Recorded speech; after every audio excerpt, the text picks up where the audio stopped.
Fala pessoal, o João Marques aqui com vocês mais uma vez. Esse é o segundo episódio da série Desvendando o OnTap aqui na Pz4 Academy. Um prazer passar esse tempo com vocês. Hoje a gente vai entrar na arquitetura do OnTap, entender como que funciona esse tal de cluster, que é onde a mágica acontece quando a gente fala de disponibilidade, performance e escalabilidade, beleza? Vem comigo, o próximo slide recheadinho de informações importantíssimas. Vamos falar sobre 5 pontos: arquitetura, componentes, organização desses dados, quais são os benefícios que a gente tem no cluster OnTap e não podia deixar de lado, vamos falar dos próximos episódios aí, né, que estão por vir. Um total de 11 episódios, pessoal. Esse é o segundo, beleza? Vamos com a gente, mantenha aí o foco. Vamos para o próximo. Arquitetura. Então, por dentro do nosso cluster, como que o OnTap organiza os nossos, as controladoras, para entregar tudo isso que eu falei: disponibilidade, performance, escalabilidade e muito mais, né? Então, antes de entrar nos detalhes técnicos, né, vale entrar aí, entender a lógica geral por trás dessa arquitetura, ok? Como que ele faz essa organização, né, que são as controladoras, uma estrutura chamada cluster, permitindo que as controladoras, né, trabalhem juntas como uma única solução, como se fosse um só, como se fosse um único ambiente, né? É isso que garante a disponibilidade, performance e escalabilidade dentro do nosso cluster, beleza, galera? Eu acabei dando um spoiler aí já. Só dando um exemplo aqui, né, de um cluster, pode ser menor, pode ser maior, pode ser similar a esse. Aqui nós temos 3 pares de HA, né, o HAzinho azulzinho, o laranjinha, o roxinho, ok? Formando um único cluster aqui. Mas é só um exemplo, só um spoiler de uma arquitetura, tá bom? E o legal é que o nosso cluster OnTap faz tudo isso funcionar, como eu falei, de forma integrada, ok? Mesmo com nós diferentes. Poderia ter, nesse HA, por exemplo, aqui azul, máquinas AFF, né, All Flash, com discos sólidos. Nesse outro HA aqui, ó, disquinhos laranjas, poderiam ser máquinas com discos físicos, né, FAS, ok? E aqui, no roxinho, poderia ser até um equipamento híbrido, né? Ou uma outra linha, da linha C-Series ou linha A-Series, né, de discos All Flash, ok? Então, ou seja, eu estou misturando aqui, ó, né, 3 storage distintos num único cluster, ok? Isso é possível, beleza? Existem algumas limitações, mas por isso que aí você conta com a gente, com a Pz4, né, entre em contato com a Netap e fala assim: cara, quero uma galera capacitada aqui, experiente, para me ajudar a desenhar a solução de armazenamento, disponibilidade, segurança do meu ambiente, da minha estrutura, do meu negócio. Chama a Pz4, beleza? Vamos passar para o próximo. Vamos lá. Bom, e o que é um cluster OnTap, então? Bom, o cluster OnTap pode começar pequeno, como eu falei, né? Então, eu não sou obrigado a ter já, que nem lá no slide anterior, cara, 3 pares de HA, 6 controladoras, pô, não preciso, posso começar pequenininho, ok? Com apenas 2 controladoras eu já formo um cluster de OnTap, beleza? E aí, a gente vai ver um pouco mais pra frente, né, o que é isso, né? O que eu ganho já com esse, o que ele entrega, né? Só o fato de ser um HA, a disponibilidade. Se uma falhar, a outra assume, né? Se a controladora A tem problema, a controladora B assume todos os recursos da A, né? E passa a ser responsável por entregar todo o acesso ao teu ambiente de forma ininterrupta, para que você não tenha nenhum tipo de indisponibilidade, né? E ela, inclusive, passa a responder pela integridade, pela resiliência do teu dado, ok? Vamos passar para o próximo. Vamos lá. Bom, nesse exemplo aqui, nós temos um cluster agora um pouco maior, né? São 2 pares de HA. E observa, galera, a gente fala sempre de par de HA, né? Faço questão de colocar um retângulo colorido, né? Frisando isso, ok? Então aqui eu tenho o azulzinho aqui, ó, que é um HA cluster controladora A e controladora B. Depois o laranjinha, que é um HA controladora C e controladora D, ok? Né? E o legal é que esse crescimento que você está vendo aqui, né? Se fosse aqui um ambiente real, cara, eu cresço de forma ininterrupta. Eu já tinha o meu HA aqui, o azulzinho, funcionando, e aí agora, pô, preciso de mais espaço, preciso de uma performance melhor, preciso de um ambiente de QA, um ambiente de desenvolvimento, um ambiente de... não é bem um DR, mas daria para fazer alguma coisa similar aí. E aí você consegue colocar mais um par de HA dentro do teu cluster, cara, sem precisar migrar dados, sem precisar reconfigurar todo o teu ambiente, beleza? E a movimentação depois de dados aqui dentro, cara, vocês vão ver, de forma lisa, ó, gostosa. Vamos seguir. Vamos lá, principais componentes do nosso cluster. Bom, primeiro componente, cara, que não pode ficar de fora. Sem esse cara, a mágica não acontece. Que é o nó, a controladora, né? O que eu tenho dentro desse cara? Nada mais do que a CPU, memória, o cache, né, as conectividades, as placas de rede, de Fibre Channel, né, os cartuchinhos de memória onde ficam armazenados no OnTap, né, o OnTap, diferente do que muita gente imagina, ou de outros, talvez, fabricantes, não fica nos discos lá das gavetas, ou os disquinhos que você compra. Ele fica dentro da controladora, com redundância, coisinha linda, coisinha chique, coisinha top. beleza? Mas esse é um dos principais componentes aí do nosso, que fazem parte da nossa arquitetura do nosso cluster, ok? Vamos lá. Bom, e aí, na evolução disso, é o HA.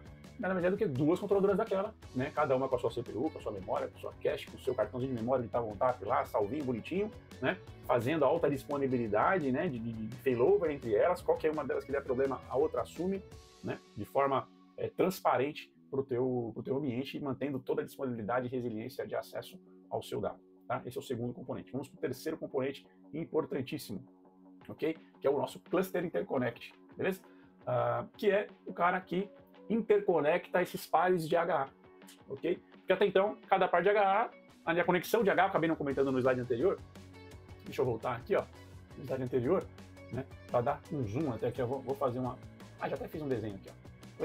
Esse desenho muito bem feito, com base de uma régua, aqui, ó. Esse HA aqui, ó, né, essa é a conexão de HA, é feita entre as controladoras, nesse caso aqui, A e B, ok?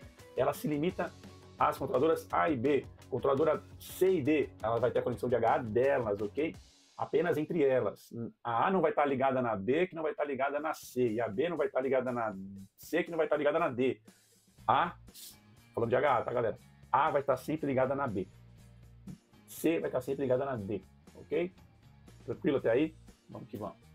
Vamos voltar aqui, só não posso diminuir demais aqui meu zoom, senão eu estrago a brincadeira. Vamos falar para o Cluster Interconnect agora. O Cluster Interconnect, como eu falei, é o cara que vai por interconectar os nossos pares de HA dentro de um mesmo cluster, beleza? Existem duas formas de eu fazer isso. Uma, que é a mais simples para clusters pequenos, que é o switchless. É como a nomenclatura diz mesmo, sem switch, né? Switchless, no switch. Ligo uma conexão similar ao HA, ok? Que aqui, ó, vou dar um zoom aqui para mostrar para vocês essa conexão verdinha. Tá vendo aqui essa conexão verdinha? Vocês não conseguem ver a mãozinha do meu mouse aqui, mas acreditem em mim, eu estou passando a mãozinha do mouse em cima aqui, né, para vocês, ok?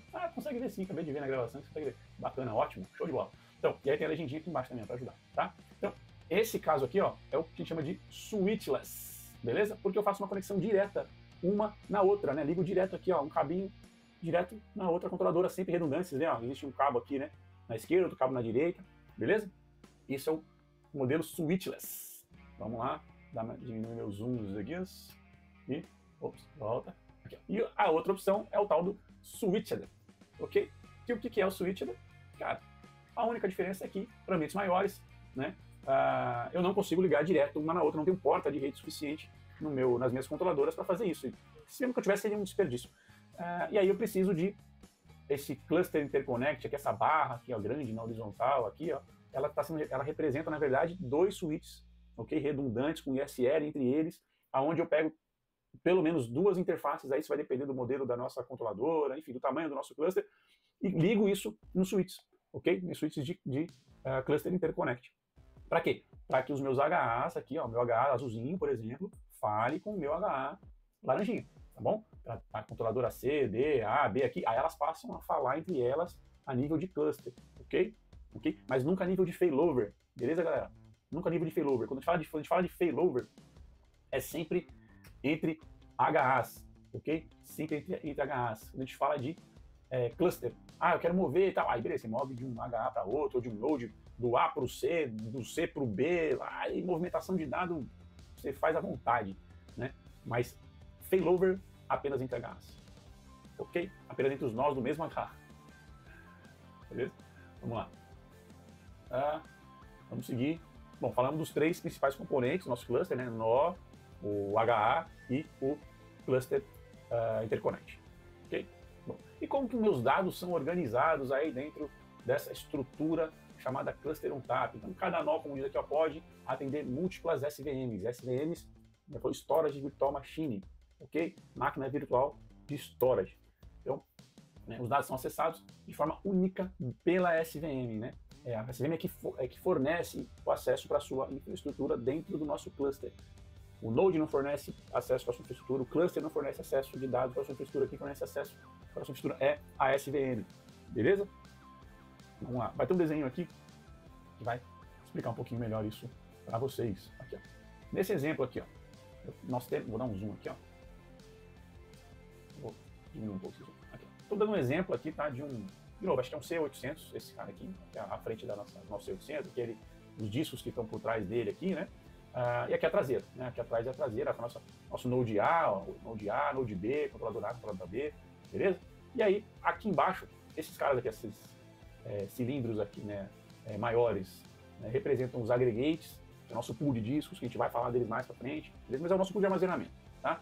Esses outros cilindros mais azuis, mais escuros aqui, representam nossos volumes, que são os volumes que a gente está associando a cada SVM. A SVM1 aqui, ó, dando um exemplo aqui, ó, essa CPUzinha que eu estou simbolizando aqui como se fosse uma VMzinha. E é exatamente isso, Storage Virtual Machine, tá? Então, chamada SVM1. Aí nessa SVM1 eu estou dizendo para ela o seguinte, ó, que eu tenho habilitado nela o protocolo NFS, o SMB, o CIFS, CBC tem uma coisa, o US3, tá vendo? E aí, por onde que os meus hosts, né, minha estrutura chega? Através desses IPs aqui, ó, né? Ó, o 92.168.0.141 é o responsável pelo S3, o 92.168.0.140 é responsável também pelo S3, o 92.168.0.130 é responsável pelo NAS, aqui, ó. Apesar de... NAS que inclui o NFS, o CIFS e o SMB. A gente vai falar mais especificamente sobre esses protocolos depois. Mas você vê que são IPs associados a interfaces lógicas, por isso que tem o nome de LIF. Né? E essas LIFs, ó, além de carregar o IP, ela carrega uma outra informação muito importante. Ó. Qual é o node que vai ser responsável por responder por esse IP na sua rede? Na rede física lá, né? Aí aqui, ó, na LIF que tem o IP 130, ele vai dizer, ó, que é o storage A, a controladora A. Ó. E aí na porta, ok, E3A. Se você seguir aqui, ó, o tracejadinho, ó, você vai ver aqui, ó, que ele está saindo por essa interface aqui. Então, essa interface é responsável por responder pelo IP 130 aqui. E aí assim se aplica pela mesma coisa, tá? Tá bom? E aí como que o seu host chega até o dado aqui do Vol2? Né? Ele vai vir da sua infraestrutura, vai entrar pela rede correspondente, vai passar aqui pela SVM e vai chegar até o dado Vol2, que está armazenado em algum dos nodes aí, né? Por exemplo, esse cara aqui, esse aggregate 1, ele está no node A, o aggregate 2 está no node B, e assim por diante. Então, ele entrega recursos, né? Nosso cluster, nossas controladoras, eles passam a ser um fornecedor de recursos para a nossa infraestrutura, né? Para nossa SVM, ok? Ops, volta, eu dando spoiler aqui, vamos lá. E é isso que dá aí a toda a flexibilidade, segmentação e controle total sobre o ambiente do nosso cluster contábil. Beleza, pessoal? Bom, e aí quais são os benefícios dessa arquitetura, de ter isso daí? Cara, alta disponibilidade, né, com failover automático, ou seja, sem intervenção humana. Né? Houve qualquer falha, deu um panic, deu, cara, qualquer que seja, um switch falhou, caíram as duas interfaces de rede, a outra tá no panic, vai chavear. Né? Escalabilidade, modular e sem downtime, performance contínua, né, mesmo com crescimento, atualização sem impacto e facilidade de gerenciamento do ambiente. Você tem um único ponto de gerenciamento. Você pode ter lá 2, 3, 4, 6 pares de HA. Cara, vai estar tudo num único cluster, ok? Sua infraestrutura não vai ver 6 storages, ok? O pior, você fala de 6 pares de HA, são 12 controladoras. Sua infraestrutura não vai olhar 12 controladoras, ele vai lá a quantidade de SVMs que você tem. Né? Essas 12 controladoras, elas são recursos físicos, né? Que estão lá disponíveis para você entregar para essa storage virtual, que é a sua SVM. Tá? Bom, facilidade de atualização sem impacto, você consegue ir atualizando, assumindo a versão do ONTAP, né, de forma ininterrupta para o teu ambiente, okay? Porque ele vai chaveando os recursos de uma controladora para outra e você atualiza o parque inteiro, que é sensacional. Okay? Então o Cluster ONTAP entrega tudo isso e muito mais, porque foi construído justamente com esse foco desde o início. Okay? Por hoje é isso, pessoal. Espero que vocês tenham gostado. Bom, no próximo episódio a gente vai falar sobre as SVMs, são as Storage Virtual Machines, que é a peça-chave aí dentro do nosso cluster ONTAP. A gente vai entender para que elas servem, como que a gente cria uma, o que é possível isolar dentro delas, beleza? Então fica ligado, né?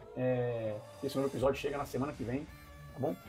Vamos falar então, sobre as SVMs, os volumes, os protocolos de acesso e tudo o que faz o ONTAP ser tão flexível. E aí, fica ligado, semana que vem chega mais esse episódio para vocês aí.